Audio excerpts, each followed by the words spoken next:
سمجھنے کا نچوڑ ہے یہ آخری عشرہ، اس میں آپ زیادہ سے زیادہ عبادت کریں، اوپر سے نیچے آ جائیں۔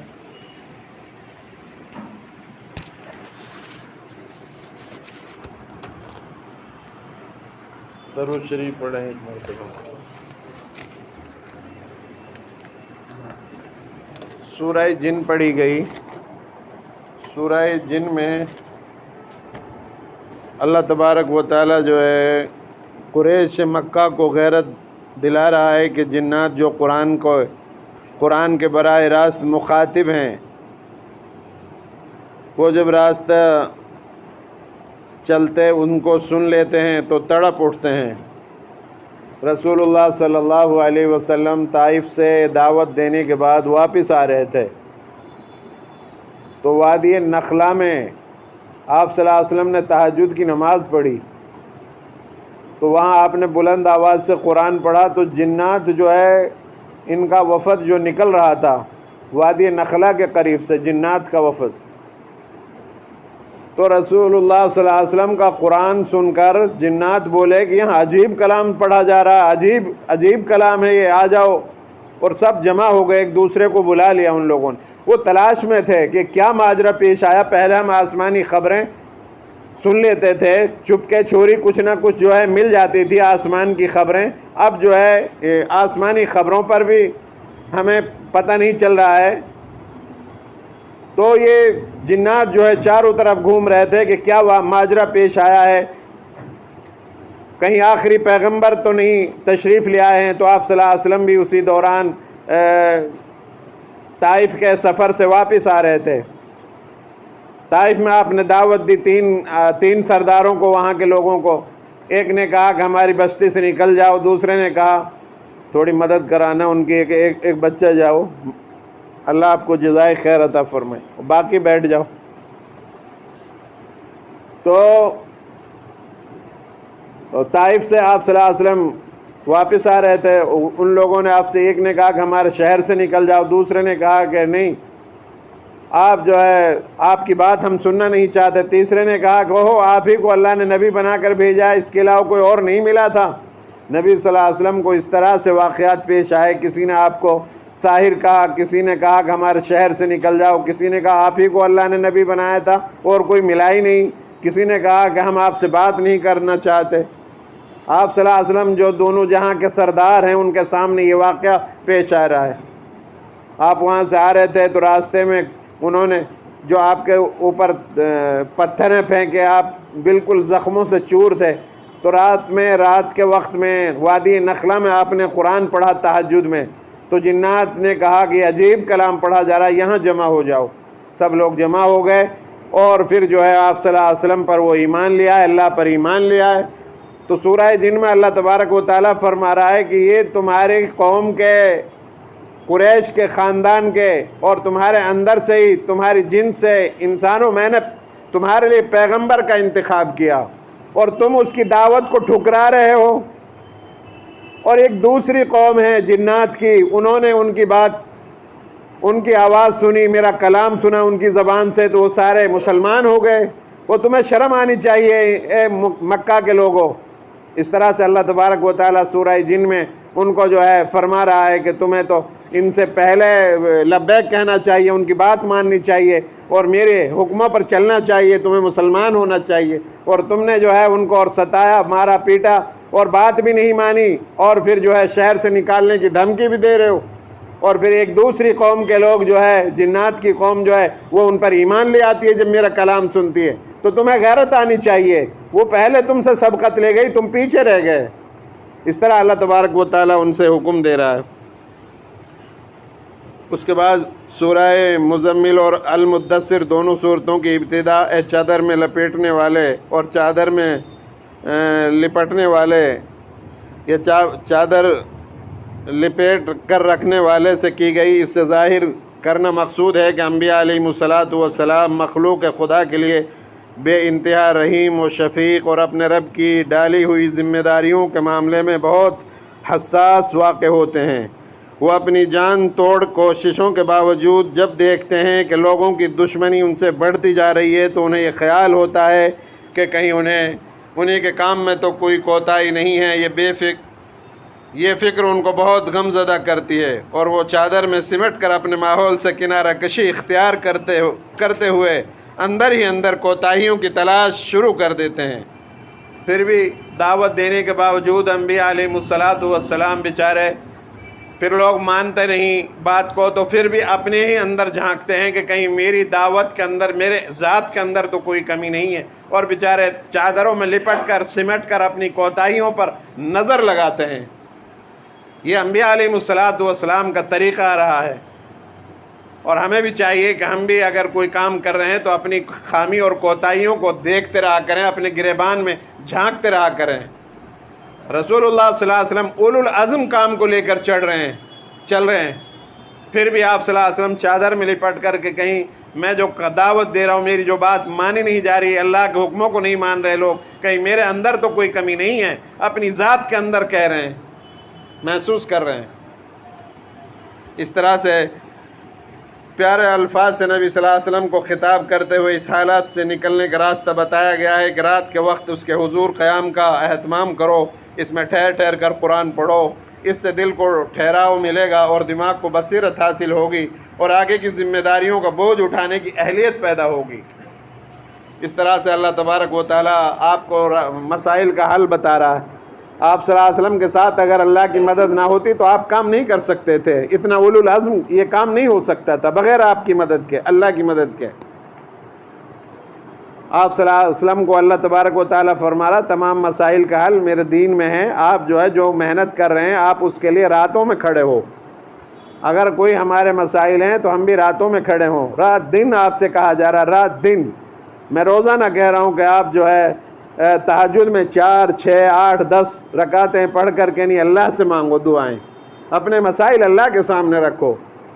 ہمارے یہاں تو میں دیکھ رہا ہوں اگر کوئی پولیس والے کا معاملہ آ گیا تو پولیس والوں سے رونے لگے آدمی، پیسہ ان کو دینے لگے، کوئی ڈاکٹر کا معاملہ آ گیا تو ڈاکٹر کے سامنے رونے لگے کہ ڈاکٹر صاحب بچا لو، وکیل کا کوئی عدالت کا معاملہ ہے تو عدالتوں میں رجوع کرتے ہیں، وکیل سے کہتے ہیں ہمیں جتا دو۔ ارے یہ سب کچھ بھی نہیں ہے، کون جتائے گا، کون عزت دے گا، کون شفا دے گا، یہ اللہ کے ہاتھ میں ہے۔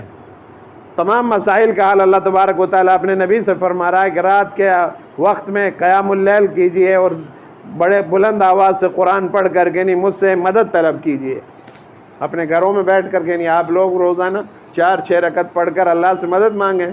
اب شب قدر کی رات ہے، کل بہت اہم رات ہے، 21ویں شب ہے اور 20واں روزہ آج شروع ہو گیا، عشرہ شروع ہو گیا ہے، تو آپ اللہ سے دعاؤں کا اہتمام کریں۔ المدثر میں بھی اسی لقب سے پکار کر ہدایت کی کہ بس چادر اتار پھینکو اور لوگوں کو ڈرانے اور خبردار کرنے کے لیے کمر بستہ ہو جاؤ اور کھڑے ہو اپنے رب کی بڑائی بیان کرو، اپنے دامن کو ہر قسم کے غبار سے پاک رکھو اور اپنی جد و جہد جاری رکھو، مخالفتوں کے باوجود حق پر ڈٹے رہو، اللہ تعالیٰ آپ کی کوششوں کا نتیجہ ضرور ظاہر فرمائے گا۔ سورہ دہر میں قیامت کی یہ دلیل دی گئی ہے کہ اللہ تعالیٰ نے انسان کے اندر سننے اور دیکھنے اور ان کے ذریعے نیک و بد میں تمیز کرنے کی جو صلاحیت رکھی ہے، اس کا تقاضا ہے کہ انسان دن آئے جس میں ایسا دن آئے جس میں لوگوں کو ان کے کیے کا بدلہ مل سکے، ورنہ پھر نیکی اور بدی کا کھوٹا کرنے کا کیا ضرورت ہے۔ فرمایا قسم ہے قیامت کی، قسم ہے ملامت کرنے والے ضمیر کی، کیا انسان سمجھتا ہے کہ ہم اس کی ہڈیوں کو جمع نہ کر سکیں گے؟ کیوں نہیں، ہم تو اس کی انگلیوں کے پور تک کو ٹھیک بنانے پر قادر ہیں۔ انسان سمجھتا ہے جب میری ہڈیاں بوسیدہ ہو گئی، میرا بدن مل کر راکھ ہو جائے گا، مٹی میں مل کر کے نہیں، ریزہ ہو جائے گا، مٹی میں مل جائے گا، میری ہڈیاں بوسیدہ ہو جائیں گی، پھر اللہ کیسے اٹھائے گا؟ تو اللہ تبارک و تعالیٰ فرما رہا ہے میں نے تمہیں اول بھی پیدا کیا ہے، پھر دوبارہ پیدا کروں گا، یہ میرے لیے کوئی مشکل نہیں ہے، میں تمہاری انگلیوں کے پور ہوئے ہیں، تمہاری ہڈیاں ہیں، ذرات ہیں، سب کو جمع کروں گا۔ جو لوگ آگ میں جلا دیے جاتے ہیں اور ان کی راکھ پیس کر ہواؤں میں، سمندروں میں بہا دی جاتی ہے، وہ یہ نہ کہیں کہ یہ نہ سوچیں کہ ہم جمع نہیں کیے جائیں گے، اللہ ان کو ضرور جمع کرے گا۔ یہ یقین اپنے دلوں کے اندر پیدا کرو، اللہ ایک دن ہمیں جمع کرے گا قیامت کے روز، اور اللہ کے سامنے ہم کھڑے ہوں گے،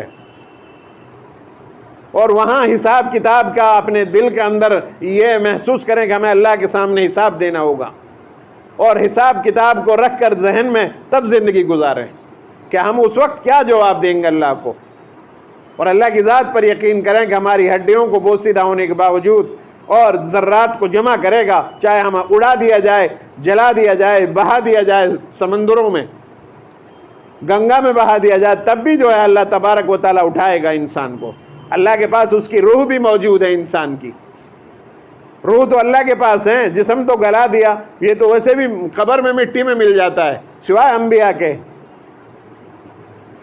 تو اس طرح سے اللہ تبارک و تعالیٰ فرما رہا ہے کہ اس دن بس تیرے رب کے سامنے ہی ٹھہرنا ہوگا، انسان کو اس کا سب اگلا پچھلا کیا کرایا بتا دیا جائے گا، بلکہ انسان اپنے آپ کو خوب جانتا ہے، چاہے وہ کتنا ہی